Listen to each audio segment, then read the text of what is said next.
这一边就是17码头，那一边就是16码头，在下面就是15码头。我现在去16码头那里去坐船。纽约客，我觉得年轻人都非常重视健身。我这一路走过来，很多年轻人在跑步，很多跑步的。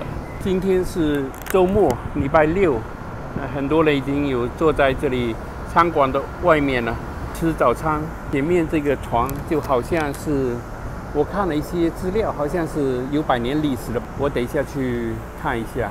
这个汤很早就开张了，这里走进去就是16码头了。先去那边买一张船票，这专业设备。Hello, I just need one ticket. Okay. First one is your receipt. That's your receipt. Oh, that's my receipt, right? Yeah. Okay, and there is the. To the back, that way. All right, thank you. 10点半的一张，今天是周末是吧？一张是30块。那我现在就要先去排队，在这里排队进去了。10点半，现在是10点10分钟，也差不多了。In the middle, okay. Hello, how you doing? My name is Tony. I'm going to be the tour guide on this extravagant tour that we're going to take up the East River into the Hudson River. Our captain name is Captain Michelle. So we all, and she have a great crew. So we're going to have a great time, right? All right, great. So let me tell you a little bit about myself. First, let's talk about safety, folks. Now, I am from this borough right here that's behind us, called Brooklyn. I was born and raised in Brooklyn, stayed in Brooklyn all the way up into high school. Once I graduated high school, I went to college upstate New York. Once I graduated there, I had a lot of students in the military. Stayed in the Army for 25 years, retired a couple years ago. And so I've been overseas and I've been all across the United States. Of course, there's other places better than New York City, but this is truly the greatest city in the world. And the reason why is because it's the most multicultural city in the world. Spoken here in New York City. All right, folks, so let's start. All right, so on our right-hand side, we're looking at the island called Manhattan. Now, Manhattan has a population of 1.7 million. 0.7 million people live here.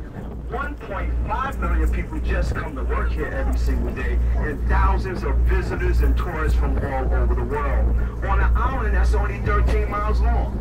Well, the only reason why that's possible is all due to Manhattan being a vertical level, as you can see, BC, New Jersey. And then we're going to see one of the greatest statues in the world, folks, the Statue of Liberty.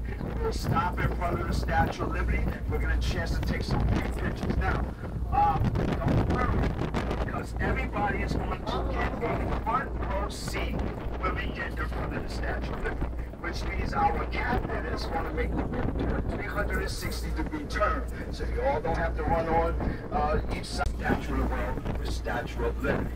All right, folks, so we're looking into Wall Street right now.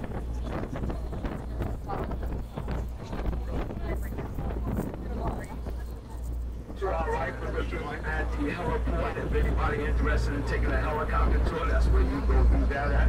09, a man named Henry Hudson sailed up this river working for a Dutch shipping company.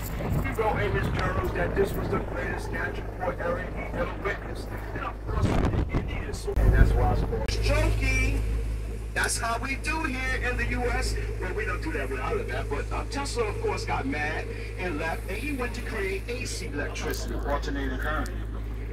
Now, Thomas Edison was working on DC electricity, direct current, which required wires being hooked up all over the place. So Tesla, AC, alternating current, when the energy would just bounce from one building to another.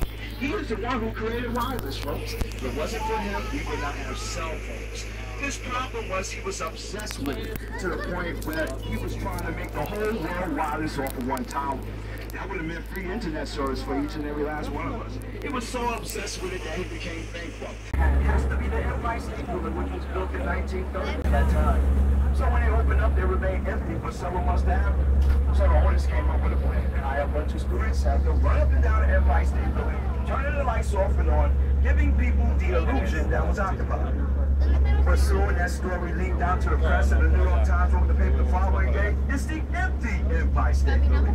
But once they completed 54 stories and lived She broke her back, broke both her legs, but she survived the highest elevator drop in history that occurred at the Empire State Building. Empire State Building, pointy top building, coming up on our right.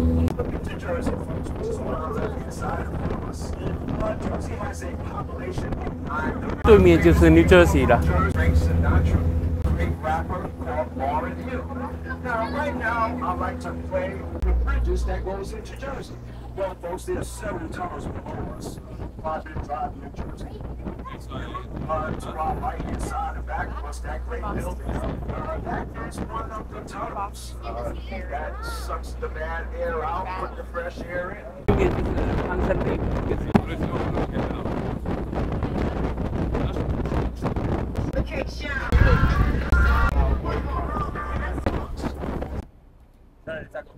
Now, she likes hearing this song, folks. So I have to play this song from the greatest statue in the world.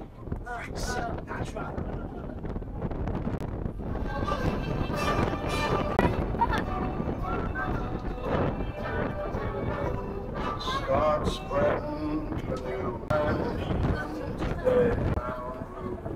Melting away. Picture of you and your loved ones. I'm a great artist, one of my favorites.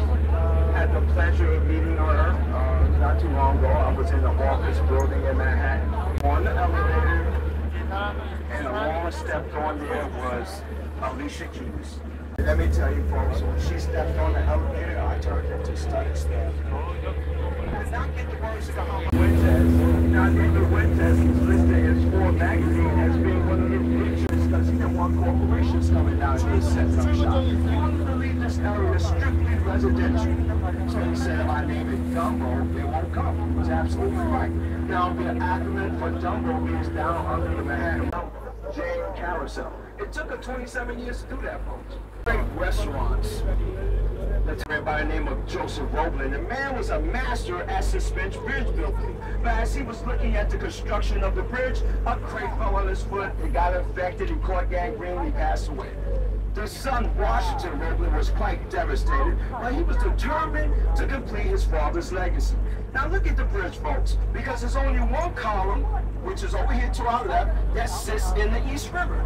That's where they went, right there, down beneath, looking for the bedrock to build that column. But as they was returning to the surface, some was sick, some was even dying. The son, called Lockjaw, he was paralyzed, he could no longer speak. Reason why? Because they were not decompressing their body as they returned to the surface. In other words, man never went this deep under the waterboard before until they built the Brooklyn Bridge. Now, with the son being paralyzed, somehow he was able to get out instructions to his wife, Emily Warren Roebling, telling her, go to school, study mathematics and engineering so you can complete the Brooklyn Bridge. She did. The Brooklyn Bridge opened up in 1883. Crowds of people were developing on top of it because nobody never saw nothing of this sort of magnitude before. Somebody heard a noise and yelled out, the bridge is falling! Crowds of people start running down off the Brooklyn Bridge. 13 people were trampling over killed. What did Emily decide to do? Well, she knew the guy that owned the circus here in New York. She borrowed 21 elephants from him, marched 21 elephants across the bridge into Brooklyn, then marched them back across the bridge back into Manhattan, just to show that the bridge was safe. Sounds like my kind of one. It is the tallest, the largest city hall building in the world. You get maps from